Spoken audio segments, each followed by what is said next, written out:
যাকে আল্লাহ তাআলা ভালোবাসে বেশি তাকে আল্লাহ কষ্ট দেয় বেশি, বিপদ দেয় বেশি, পেইন দেয় বেশি, চাপ দেয় বেশি। এখন প্রশ্ন হচ্ছে, হুজুর আমরা যখন কাউকে ভালোবাসি আমরা তাকে আদর দেই, যত্ন দেই, লাভ করি, কেয়ার করি, ভালো জায়গায় রাখি, যত্নে রাখি, কষ্ট দেই না। কিন্তু আল্লাহ কেন কষ্ট দেয়? আল্লাহ কেন পেইন দেয়? আল্লাহ কেন বালা দেয়? কেন বিপদ দেয়? কেন কষ্ট দেয়? কেন দুঃখ দেয়?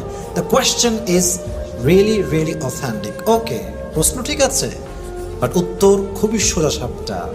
আল্লাহ যাকে কষ্ট দেয় বেশি, এটাই আল্লাহ তাআলার প্রমাণ যে আল্লাহ তাকে পরকালের জীবনে অনেক বড় পুরস্কার দেবে, অনেক বড় জান্নাত দিবে, অনেক বড় রিওয়ার্ড দিবে। তাই আল্লাহ তাআলা পরীক্ষা করছে, এবং যত দূর আপনি পাস করবেন, যতটুকু পাস করবেন, আল্লাহ আপনাকে তার চাইতে বড় পুরস্কার দান করবে। সুবহানাল্লাহ পড়বেন না আপনারা?